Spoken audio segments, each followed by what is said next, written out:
नमस्कार मित्रांनो, कसे बरे ना? बरेच असतील आणि बरेच राहा, छान मस्त.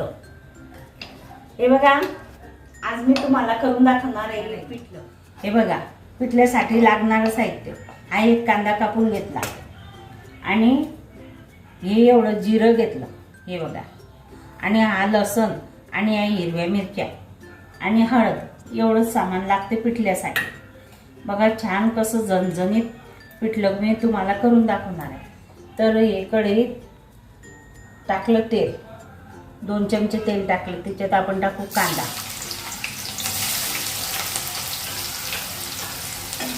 कांदा टाकला याच्यामध्ये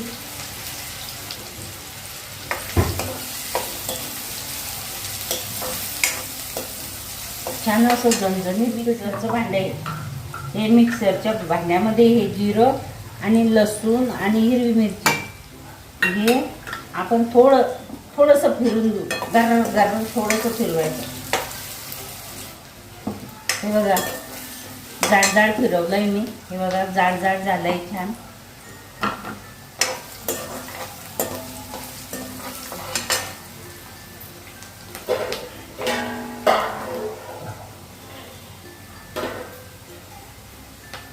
छान असं पिठलं तयार करून दाखवते मी, चवदार आणि मस्त हिरव्या मिरचीचं.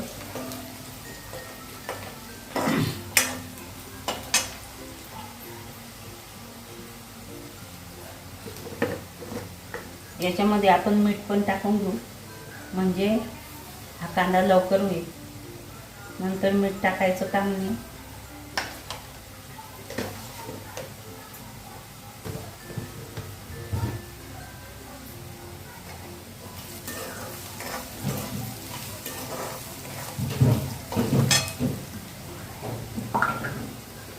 आणि हे जाड केलेलं आहे ना, याच्यामध्ये पाणी टाकून घेऊ. हे तेलामध्ये नाही टाकायचं, हे कच्चं असते ना, कच्च्या मिरच्यांचं केलेलं आहे ना मी, तर मग हे कच्चंच लागायला पाहिजे, तेव्हाच पिठलं छान लागते. डोळ्यामध्ये गेली चटणी.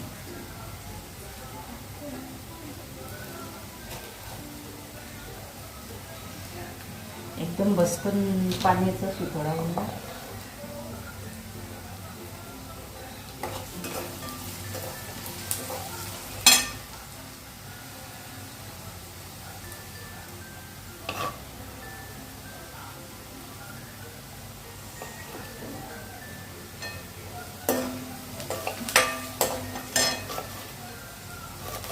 आता आपण याच्यात हळद टाकून घेऊ.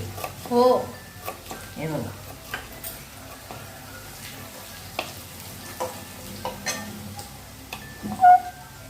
आता हे मिक्सर टाकून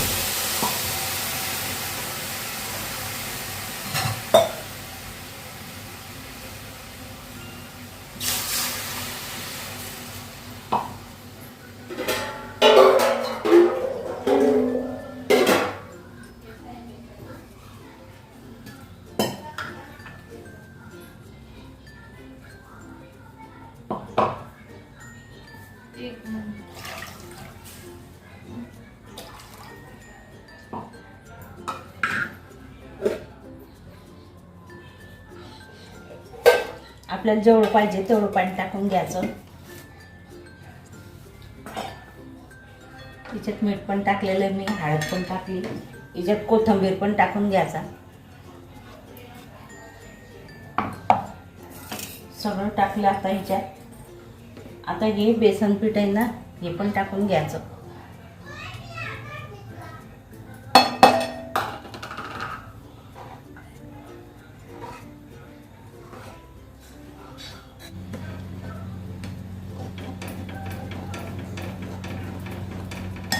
छान असं हिरवंगार पिठलं.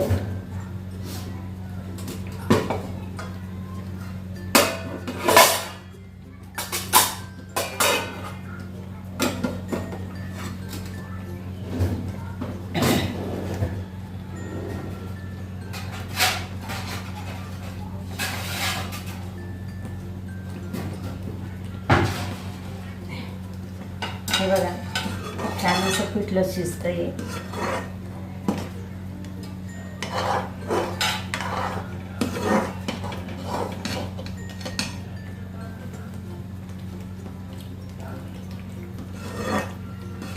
आता हे उडी थोडा गॅस खराब करीन म्हणून याच्यावर थोडंसं झाकण ठेवायचं आणि गॅस थोडा बारीक करायचा. आणि आजचा आहे शनिवार आणि आज मी बनवलं पिठलं आणि त्याच्यासोबत हे पापड. गॅस करू बंद. हे बघा मी असं छान पिठलं बनवलेलं आहे हिरवगार आणि उन्हाळ्याचा हाच मेनू असतो. एक पिठलं, लोणचं, कांदा, काकडी, पापड आणि पोळी. पिठलं, पोळी, लोणचं, कांदा, पापड असं छान मी बनवलेलं आहे. हे पिठलं जर तुम्हाला आवडलं असेल तुम्ही पण करून पहा. असं तुम्ही पण खाऊन पहा, अगदी छान उत्तम लागते. आणि हे पिठलं जर तुम्हाला आवडलं असेल तर लाईक करा, शेअर करा, सबस्क्राईब करा. ज्याने घंटीचं बटन दाबलं नसणार त्याने घंटीचं बटन दाबायला विसरू नका. छान मी पिठलं बनवून दाखवलं.